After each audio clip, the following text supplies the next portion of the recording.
You're listening to Dakota Spotlight. My name is James Woolner. This is episode 16 of season 5, A Better Search for Barbara Cotton. Dakota Spotlight is a production of Forum Communications. Over the last few weeks, I've been getting a few emails about open records. What are they? How do you get them? In this episode, we're going to take a closer look at that very thing. But first, some updates.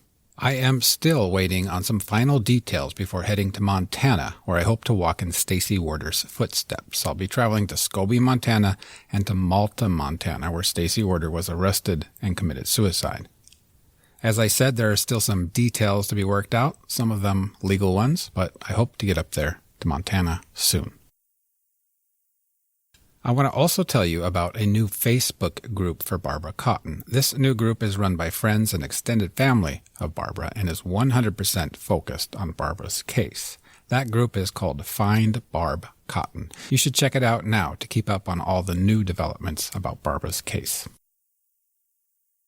In other news, at the time of this recording, it is June 10, 2021, and so summer is finally here, even in North Dakota. Summer means new things: swimming, fishing, camping, no school, and all kinds of fun things. And Dakota Spotlight Podcast is also going to be doing something a little different over the summer. Starting on July 7th, once a week for 6 weeks, I will be releasing a podcast episode with an interview with a fellow true crime podcast host or producer. Let's call it our little summer series through July and half of August. There are some great people out there doing great things, and I'm looking forward to introducing you to some of them from all over the world. Finally, I want to remind you about this. On July 10th in Zeeland, North Dakota, a memorial ceremony of sorts will be taking place in honor of Wade and Ellen Zick, who were murdered in Zeeland in 1976. If you listen to Season 2 of this podcast, you know all about that story. If you've not listened to it, you should really check it out. We're going to meet at the Community Center in downtown Zeeland at 10 a.m. Then, at around 10:30, we'll all head out to the area where Wade and Ellen lost their lives, about 1 mile northeast of town, where a memorial monument will be erected. Some words will be spoken there in honor of the Zicks, and after that, it's back to Zeeland Hall for a burger feed put on the Zeeland Lions Club. Once again, that is in Zeeland, North Dakota on July 10th, starting at 10 a.m. And so with that, let's learn about open records laws and transparency of government. For this segment, I visited with Rob Port of Minot, North Dakota. Rob Port, thanks so much for joining us on Dakota Spotlight Podcast and A Better Search for Barbara Cotton. How are you today? I am doing fine. How about you introduce yourself? We are technically co-workers, colleagues, aren't we? We are. We both work for Forum Communications Company. I have a little bit different job, although we do some of the same things. I am a columnist. I don't know. Am I still a blogger? I still haven't said anything blog. That's how I started. I started sayingblog.com going on 18 years ago. Yeah. And, that's where I got my start. That's where I built my audience. That's, that my work there is what convinced Forum Communications that I was somebody they wanted on their roster of talent, I guess. Right. And I still post there, but primarily I write for the Forum, and I guess I write columns now. So I do that, and then I do the Plain Talk live stream / podcast. I've been doing the podcast for a while. We've added live streams on YouTube, which are basically, it's just a live stream of me recording the podcast. But I'll tell you, it's been a lot of fun. I think there's people who like to, they like to see the people who are talking. Yeah, well, for me too, from an interviewer perspective, it's nice to pick up on the visual cues of the person that you're talking to. I think it just makes it fun. Humans communicate better face to face. So I think when you can see the person, it makes the whole thing flow better. So that's been a lot of fun. But that's what I do for Forum Communications. I primarily focus on politics and government accountability. I think of myself as an opinion journalist, so I'm not just doing hot takes all day. I try to do original reporting. Some of that comes from my background. I spent 10 years as a private investigator working for my father. My father's a law enforcement veteran. He was a state trooper in Alaska. And when he got out of the state troopers, he started a private detective firm. And we did a little bit. I served civil process. We did a little bit of everything, but we also did a lot of criminal defense work. And when I say we, he did it. I was gopher, right? I did a lot of the grunt work, but I would go through and put together timelines from documents. I would put together witness lists. I would help him, assist him in interviews sometimes if I was lucky, and did a ton of record searches. We do background checks and things like that. So a lot of that skill set is still very relevant for me today. Awesome. And that's why I wanted to have you on this episode, because we're going to talk about open records and transparency of government.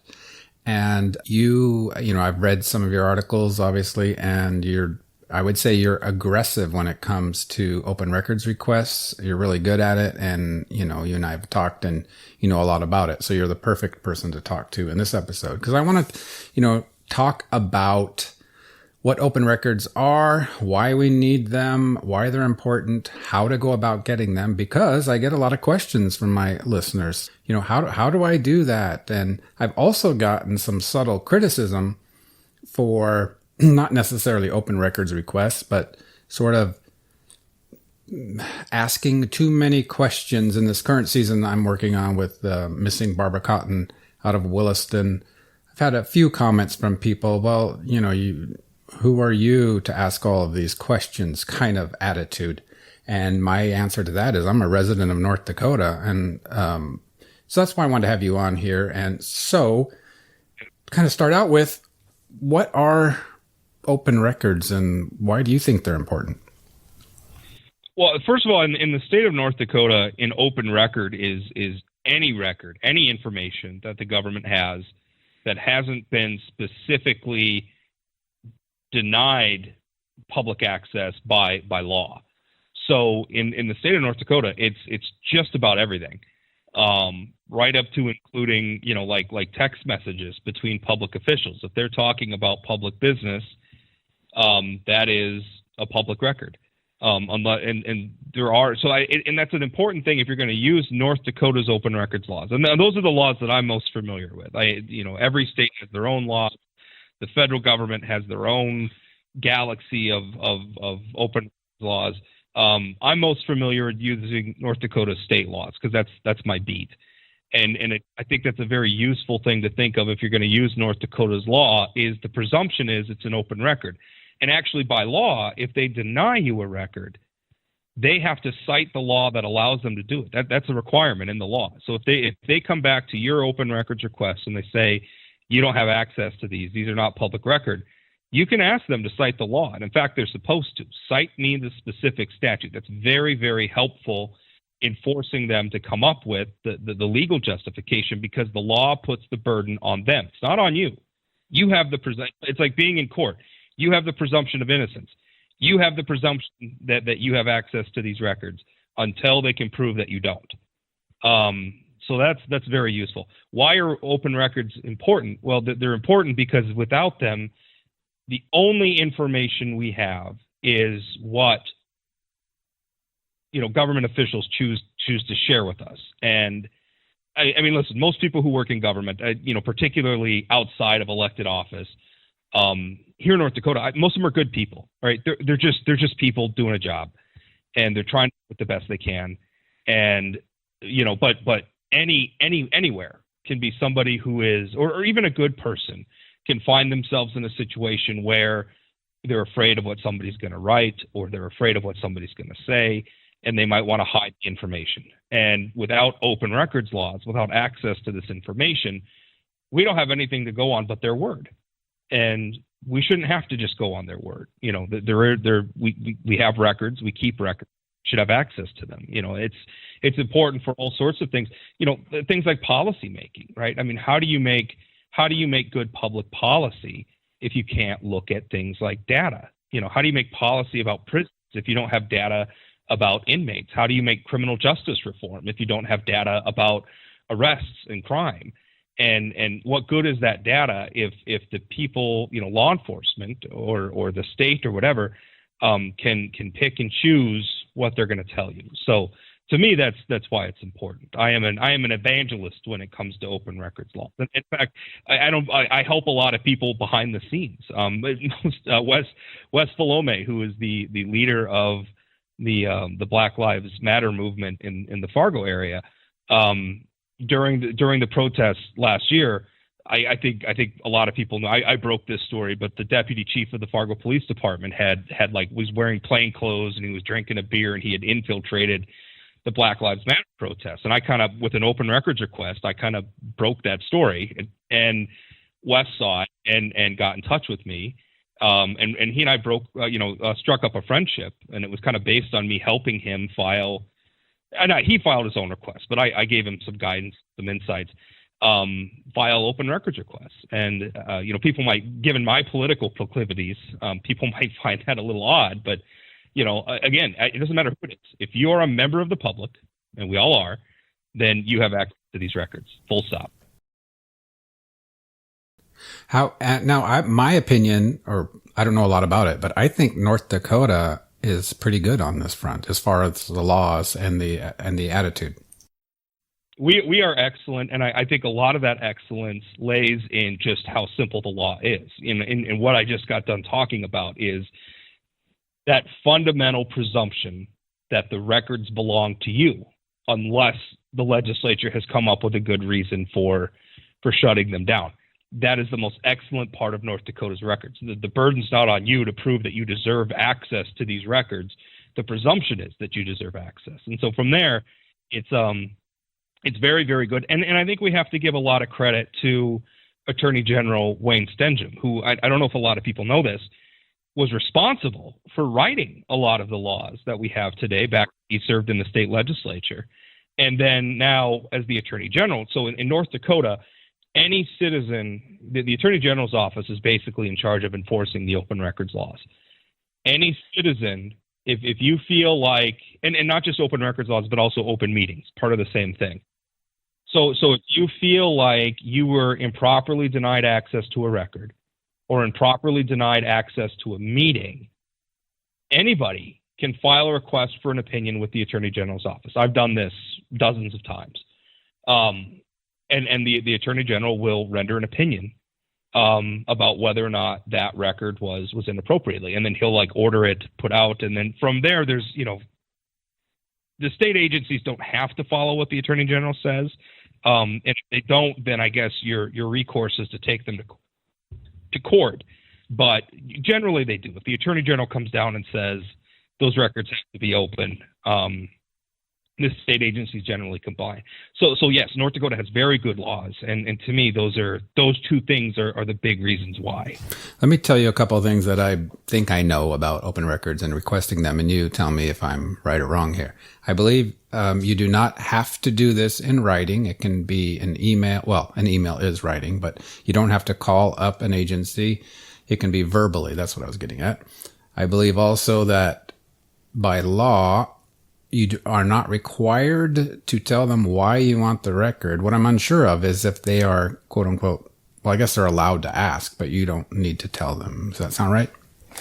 Yeah. No, you don't have to have a reason for open records. They're open. If they're open, you could tell them you're going to wallpaper your bathroom with them or something. Right? Yeah. It does not matter. I will admit, I will say if you're gonna request an open records request, it's best to especially this isn't like a legal thing to me. This is just a strategy. We're North Dakota, right? We're a laid back people, and we like to be friendly. Be friendly, right? Don't go in swing. If you're going in for records, don't go in swinging a battle axe. Just call. Talk to them nicely. I understand it can be frustrating and you can feel like they're being evasive. And a lot of times they're not being evasive. They're maybe just not. Some of the places that I ask for records, they don't get a lot of open records requests. And so they're not sure how to respond and they can seem a little suspicious. Just be friendly and be nice. So that's a tip that I have is you a little bit of kindness, right? A little bit of sugar, help the medicine go down helps a lot. But in terms of you do not need a reason for the record. You're a member of the public. That's reason enough. Right. And what was your other question? They're not. Let's see. You don't need a reason, and you don't have to do it in writing. No. I usually use email because to me it kind of, if you write a letter that's going to take, you got to wait a day or so for it to show up in the mail. If you send an email, you can, they got it.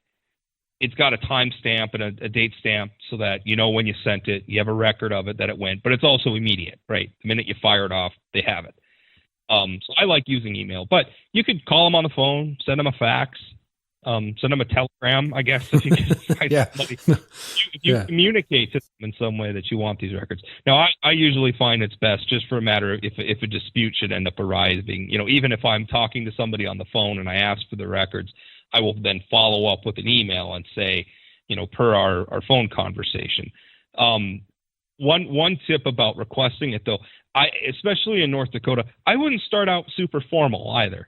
Let them, and be careful about being too specific in your request, because sometimes, and again, I think most of these people are good people. I don't think they're trying to hide anything. But if you are going to run into somebody who may want to try to play some games, if you get too specific and start like one problem that I have is, or that I made a request and I had asked for a specific document based on what I thought the name of that report was. And actually, the office, they call it something else. And so they played a little game. They knew what I was asking for, but because I used the wrong name, they came back, we have no responsive records. Well, obviously, that was baloney. They had the records. They just called them something else. And so be general at first, and just, I don't usually have a problem. And I'm not, when I'm asking for records, I don't play cloak and dagger games. I'm pretty honest about what I'm looking for and why I'm looking for it. And I'll just tell them, this is what I'm looking for. I need some help. And 99% of the time, they'll be very, very helpful. And you're not going to run into problems if you get too specific. But I think some people feel like they have to type up this very lawyerly, FOIA request letter. Don't do that. Just send a friendly email. Say, hey, I need some help. I'm looking for records. Are you the right person to talk to? If not, can you direct me to the right person? And this is what I'm looking for. You're in the long run, you're going to get your records faster that way. That's interesting. I think I made the mistake early on a few years ago when I started some of this, is taking one of those templates for FOIA, Freedom of Information Act template, and sending it off and feeling like this is going to work good because they're going to see that this guy knows what he's talking about, even though I really didn't know. It was probably my first one, So that's a great tip. And I agree with you that being nice, I've referred to it another way. I've told people it's kind of like an art form. It's not just science. Like the science part is that you are legally, allowed to see some of this stuff. The art form part is that what you're talking about, being nice, like finding, because you're working with human beings, right? And I try to remind myself that, if you request something from the city hall of, Hebron, North Dakota, or Glenolin, North Dakota, or, wherever, Rugby, North Dakota, some of these clerks, they might be working part-time. They just happen to answer the phone. I don't even know that it's, fair to them to expect them to be 100% familiar with these open records laws and just say right away, oh yeah, I can get you that. They want to make sure they're... Yeah. Well, we used to do, so criminal background checks were something that we used to do. And we did it because at the time, there wasn't, these records weren't online. And in fact, in North Dakota, they still aren't. The state Supreme Court, talking specifically about criminal and civil records, the state Supreme Court tried to put a lot of them online, in fact, last year. And I think I single-handedly got it shut down because they had published my Social Security number in my records and a lot of other people's Social Security numbers. And I said, hey, wait a minute. You guys realize what you put online here? Because this is not great. One instance where Rob Port fought against a little bit of transparency. This was too transparent. Yeah, 'cause I had a speeding ticket. My Social Security number is hanging out there, and it's like, what? What is this? But anyway, so I went to Rolla, North Dakota, to the courthouse, and it's like there. I was like, well, where are your criminal records for 1999? It was like in an orange crate under a clerk's desk, not even like alphabetized, right? Like it was some filing system that she had working. So, I mean, obviously that's a very different situation than if you go to like Cass County. So I think if you're patient and realizing that, some of these, they just don't have the resources or the staffing to turn around your request as quickly as you want it. I also have a story recently where I asked the sheriff's department in rural North Dakota for some records from, criminal records or reports from like the late 80s, I think it was. And, the guy was just honest with me, and he said, this is the first open records request I've ever had to deal with. The first, we should talk about redactions. The first one he sent me was just redacted to no end. I almost couldn't read the thing. And I called him up and we talked, and he told me, this is the first one I've ever done. And I sent him some other police reports I had from other counties redacted. And, he reached out and got some more information. And sure enough, he got me a much more legible report in the end. So it's about dealing with people and, being nice and just understanding their situation goes a long ways. Yeah. Which by the way, you bring up redactions. Redactions can also be challenged, right? I think sometimes people get confused and it's like, well, they gave me the records, but they have all these redactions in them. If you feel a redaction was done inappropriately, you can also challenge that to the Attorney General's office. So even though you got the records, if you feel like they were redacted in some way that was inappropriate or not in accordance with law, and also they have to justify those redactions by citing the law in the same way that they would have to justify if they decide that they're not going to send you the record. And I actually have a little bit of a war story. So I several years ago had sort of a very high profile battle running with the North Dakota University system, who are horrendous when it comes to open records. They hate the open records laws, and they think they're special and they're exempt from them. And I had been having this battle. And so finally, I'll admit that I was trolling the president of North Dakota State University a little bit. I filed an open records request for 30 days worth of his emails. And, they wanted to charge me $2,000 because they had to have a lawyer go through and which, by the way, is a part of North Dakota's law. If it takes them more than an hour to get your records, they can charge you an hourly fee. One way you can get around that is make lots of little requests. Make a small request, let them complete that request, make another follow-up small request. You're going to annoy them, but you're also going to get around the fee. This is how I had to do things before I worked for a giant media corporation, and I was paying for all this out of my own pocket. So just to summarize there, I think so people understand, like if you have 5 things you want to find out, if you send them all in one request, they'll work on it for 1 hour and then start charging you. But if you send them as 5 individual requests, A, B, C, D, E, you get an hour per request. So that's right. But let each request, you can't just send them in separate emails and have them treat them separately. You have to let them finish the first request first. Yeah. And it takes longer, but it'll get you around. But also, a lot of times they'll be really good about working with you. Like if you ask for 30 days of emails, they'll say, well, do you want all his spam too? Well, obviously, no, I don't want spam. So you can work with them a little bit if they're working with you in good faith. They're usually pretty good about letting you narrow it down. But I put in for 30 days worth of emails, and at first they wanted. So I challenged that, right? Because they just, no, we have to have a lawyer look at all of this stuff because of the student privacy and all this other stuff, which I thought was baloney. So I complained to the AG's office. AG says, nope, got to give them the records. They end up giving me all the records for free. I didn't have to pay any. So I had 30. So it was like 600 pages worth of PDF, right? So I go through this, and right at the very end, I saw this odd email that was redacted. The sender was redacted. And it was like, hey, we're wheels up. And basically it was the presidents of NDSU and UND who were going to go on a private airplane ride out to Western North Dakota to go pheasant hunting. And somebody was going to pay for this. And the identity of that person was shielded, was redacted. And the justification was there is a redaction for like foundation donors. Like if you make a donation, you can make an anonymous donation. There's a statute in North Dakota law that makes that private. So I challenged that to the AG's office, and it comes back, and it turns out the person was not only a state senator from Grand Forks, but also the head of a large architecture firm who has done, hundreds of millions of dollars worth of construction work on the NDSU UND campuses, often endorsed by the UND and NDSU president, who's paying for a private airplane ride for a luxury pheasant hunting trip to North Dakota. And just so sometimes you have to be patient and you have to be tenacious, but you can find those things if you're Wow. detail oriented. Let me ask you a question. Just thought of this.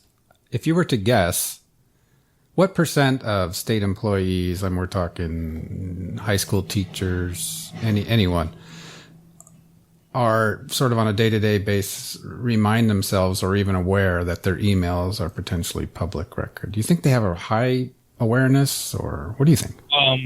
I can tell you, I'm probably responsible for a lot of them having more awareness of it than they used to. So when you didn't really read a lot about North Dakota's open records laws back when I was getting started. I think I kind of ushered in a new era of using them aggressively, as I have, and in some ways invited people to say, oh, well, these laws have to change. I mean, we've had in some legislative sessions, we've really had to fight off some efforts to close down some of these things. I think a lot of them are intellectually aware, but they're not necessarily. I think they forget about it, right? And the text messages are another thing where they think, well, if I'm really going to get up to no good, I'll do it on text message. They won't get that, So and also you got to remember, they're not supposed to do official state business through other venues, but look at how many different ways we have to communicate with one another. You have, Facebook Messenger, you have Twitter direct messages, you have Instagram messages. You have all these different services out there. And then you have the ones that are specifically intended to be private. You have things like Signal and Telegram. What's to say that these people couldn't be, putting their information on there? Now, a lot of times you catch them anyway. It's remarkable, the sort of things that they'll talk about in their publicly available email addresses. Technically, even a school teacher, their emails, again, subject to whatever statutes may exist for things like student privacy or what have you, but their emails are, as a practical matter, open to the public. So it's, and that's as it should be. Which is another thing, which if you're getting open records requests, just because something is public doesn't, I'm always very careful, like if there's somebody's like home phone number or something, there's no reason the public needs, I try to go through and redact some of that stuff and take it out, because there's no reason to needlessly subject people to potential harassment or whatever.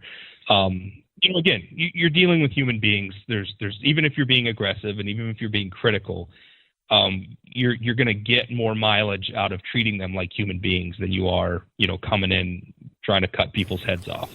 Yeah. Let me ask you a couple other questions. My experience here.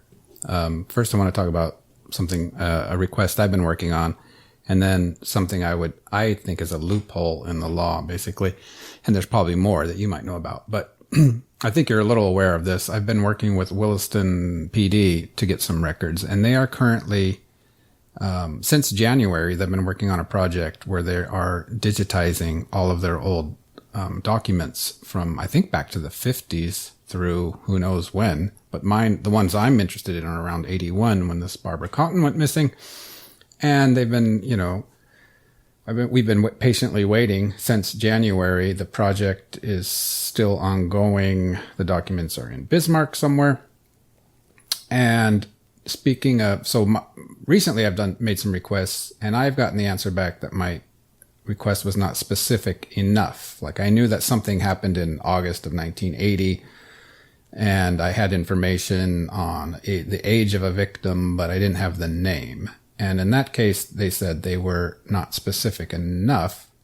But really what I want to ask you about is this part about the documents being off-site. Part of the response was that it would, cause us too much trouble. That's not the word they used. Undue hardship to go to Bismarck and look through these records. What do you think the Attorney General would say about that part?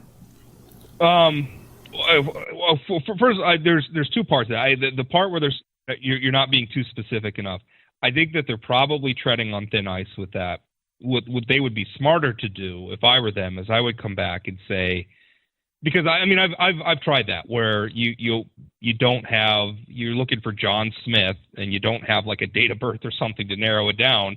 You know, how many John Smiths are in the database, for crying out loud? I mean, or Anderson or something like that. It's going to be enormous. And so, you know, well, I would come back to you and I would say, well, in order for us to go through every John Anderson to find the one that you're looking for, it's going to take us that's going to cost you $10,000 because I'm going to have to, you know, I would send you that. You're obviously not going to pay it. And on, you know, you can send them on a wild goose chase if you want, you know, but there's, you know, I think what the law allows is a sort of price rationing for that to say, well, it's going to cost you. You know, so that I think that would be a better way for them to handle it if you just don't have enough information to narrow it down. Because it's fair from them. I mean, they have a lot of information, and it's fair for them to say, you don't have enough information for me to narrow this stuff down. The part about the records being in Bismarck, I think, is extremely problematic. First of all, kudos to them for digitizing this stuff. I mean, let's acknowledge for a moment that their overall intent to make those records available. Wonderful, good on them. That's a wonderful way for them to spend their resources. And I mean, everything from genealogy to journalism, like what you're doing, that's an important thing. It's not an excuse to where they can delay your open records request for weeks and weeks or months on end, you know, because they've sent the records somewhere else. I actually ran into this, so this is just super weird. I don't because I didn't end up actually even writing any, because I like 90% of the open records requests I file, I don't write anything about, right? Because I'll get a look under the rock and it's like, oh, well, there's nothing there, which I didn't know until I looked under the rock. But I was trying to get the ordinances of some city because somebody was telling, I don't even remember the story, but somebody was telling me some city council member was up to no good. And so I was trying to find out, you know, what level of veracity we're dealing with here. So I wanted a copy of the city's ordinances. And the clerk told me, you know, we don't have them. We're in the process of rewriting our ordinances and our attorney has them all. And I said, okay, well, how can the law of your town not be available, right? You know, it's like, well, you can't have a copy until we get them back. It's like, well, there's just one copy. Like, are they carved in stone? Right? I mean, they're not. Do you not have any ordinances right now in effect? Because if there's ordinances in effect, I'd like to think that somebody could get a copy of them so they could follow them. Right? You know, you don't have them posted on your website anywhere. What am I supposed to do? So I think, and I don't want to put words in my good friend Wayne Stendham's mouth. I have a feeling that if he were asked to render an opinion on that, he would probably find that they're violating open records laws because there's no exemption on the law for somebody's using them right now, right? You know, there's an exemption for, well, it's a you know, like if it's law enforcement, it's a matter that's currently being investigated. A lot of times you'll see exemptions for draft materials, right, where it's like. And I think that's fair. Like, I don't think that you should get to see like the first draft of some report that the governor's office is going to produce. They should be allowed to like work through and like go through and make this, you know, they shouldn't have to give you like an error-ridden document that's their first draft that they never intended to make public. Like, so fair, right? But there's nothing on the law as far as I know that says that you know, because they're digitizing them and because they've given them, I'm assuming, to some third-party contractor who's doing the digitization, that you don't have access to them, right? They're still a public record. You're still a member of the public. You still have access to them. They should. In my mind, and by my understanding of the law, they should turn them over. I think you would probably have a lot of success if you went to the AG's office with a complaint. Now, one thing I've been talking that up about going to the AG's for complaints, and it is a very powerful tool.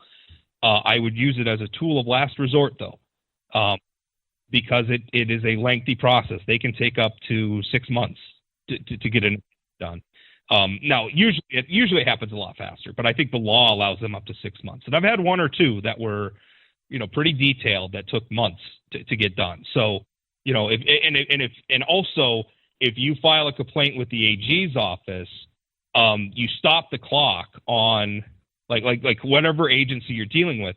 They're not going to they're not going to keep trying to turn over the records. They're going to just communicate with the AG's office and wait for the AG to issue an opinion. So I would use it as a matter of last resort. One tool that you can do is you can kind of, if you're having trouble with somebody, the AG's office is typically pretty good if you call them and just ask for some help and say, listen, I've been trying to get these records.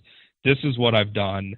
They're not giving them to me. Can you talk with them? And a lot of times the AG's office will call them if they feel like you're being improperly denied, or they have an inkling that you are. They will call them and say, hey, get the let out. That's sort of an informal process. Maybe I have more success with that because I'm maybe more high profile than your average record requester, but I have found that tactic works well. And especially make it clear to the AG's office, I'd rather not go through I just want the record, right? I think if you keep your focus on, I just want access to the information. I don't want to try to embarrass anybody. I'm not trying to manufacture a headline here or something. I just want to get the information.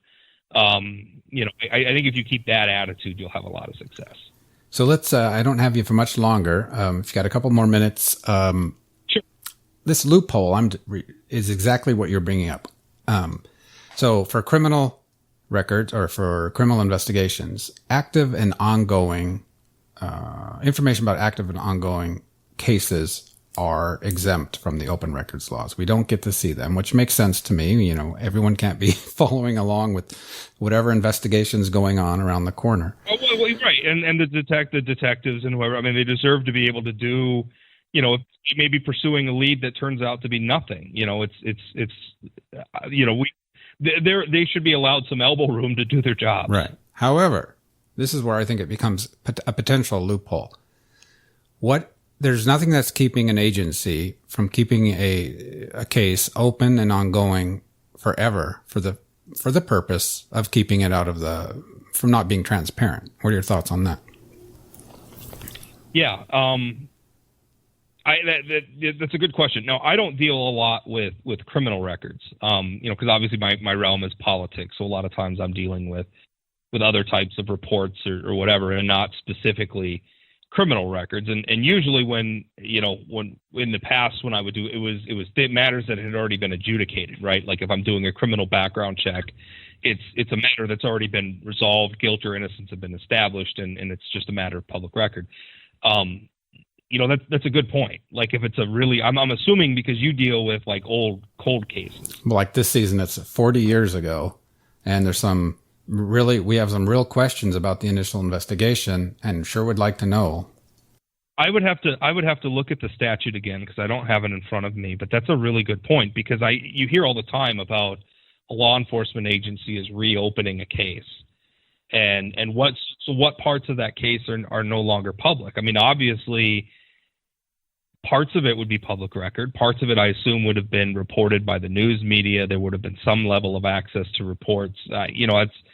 That's a really good question. I'm not sure, and maybe that's an area. I know that because I did a story here in the city of Minot with a city manager who was being he was threatening employees with termination if they'd been talking to me, as it turns out. Oh. And when I got the records, because he had done it under the guise of a workplace investigation, so he was supposedly investigating workplace conduct. Now the thing is state law puts a clock on that, right? They can only keep it for 30 days but they have 30 days basically to complete the investigation of workplace misconduct, and then it becomes public. If I'm remembering right, don't quote me on that, read the statute, but if I'm remembering right, that's what it was. And so there's a clock on that area of law. Now, I don't know if that same clock exists for law enforcement. I'm inclined to believe, given, how long things like murder investigations can take. I can't imagine that they put a clock on that, but I don't know. And I guess I don't know what the statute is. That's a really good question. I wish I had that answer. To my knowledge, it's just if it's open and ongoing, as is Barbara Cotton's case, the records are not available. We do not have a right to view them. So, which if you're in a situation where there's something that'll, and I'm not saying that that's the case with the Cotton case, but If there's something law enforcement wanted to hide, I guess technically they could just claim forever that the case where they've never made an arrest is always still open for and being investigated. But even so, I mean, there's always that thing where law enforcement holds back certain information so that if some point they get a confession, they can weed out a good confession from a false confession, and I mean, I believe in protecting law enforcement's ability to do that. That is a valid investigatory technique. So I don't know. I don't know where to draw those lines. As a fierce advocate for open records, on the other hand, I also don't want to impede our law enforcement officers who are acting in good faith to solve crimes. So, that's a tough one. That's a really tough one. I got a question for you before we go. That speeding ticket you got, how fast were you driving? Oh man, I think I was only like 10 over. I think that's what it was, which is not great, by the way. Don't speed, but yeah, that's what it. Is that still out there because those disappear after a while, don't they? The speeding tickets? Yeah. Well, because when they opened it all up, it was there. Some of it was like I had a divorce record in that, so some of that stuff was in there. So they had like some very, very private, like financial data that was not supposed to be public was out there, and not just for me, for a lot of people. So like paycheck information and like my social security number and insurance numbers and all this other stuff. It's like, what are you doing to me here? Like, this is not great. And given the number of people who don't like me sometimes, James, it might have an interest in sticking it to old Rob Port from the newspaper. Protect some of that stuff. I live a pretty open lifestyle for what I do for a living, but that was a little too open for my taste, and again, public record shouldn't hurt people, right? I mean, it shouldn't. There's a certain amount, if you're going to work in the public sector, like if you're going to be a public employee or you're going to be an elected official, the public spotlight comes with that. It's just a part of the job. And if you're going to work in that realm, it's something you have to consider. And I think sometimes people, they want to play the victim because public transparency puts them in some inconvenient spots. And my reaction to that is tough. But those of us who support open records laws and want to use them and be aggressive with them, I think one way that we protect that openness is by using them responsibly. Don't hurt people, right? If you embarrass somebody because they did something wrong, then hey, that's on them. But be kind and be thoughtful in how you use these laws. Absolutely. And I got a train coming, and why don't you sign off by letting people know where they can read your work and hear your podcast and all that. Yeah. You can find me at Twitter. I'm just at Rob Port. You can find me on Facebook. Just search for my name. Of course, I write for Forum Communications, so I'm on most of the North Dakota daily papers, Grand Forks Herald, Fargo Forum, Jamestown Sun, Dickinson Press. That's really the best way. And if you if you have questions about open records laws, or you just want to get in touch with me for any reason, my email is rport@forumcom.com, or just robport@gmail. That one works too. Awesome, Rob Port. Thanks for joining us on Dakota Spotlight and a better search for Barbara Cotton. I really appreciate your time. This was great. Yeah, thank you. I hope you enjoyed learning a little bit more about North Dakota open records laws. I'm taking a few days of work off next week, but I'll be back soon. I'm really hoping to get to Montana in the very near future. Thanks so much for listening, and thank you all for your patience as we continue on this better search for Barbara Cotton. Dakota Spotlight is a production of Forum Communications, researched, written, recorded, and edited by me, James Woolner. This season is dedicated to my daughters and to all daughters everywhere.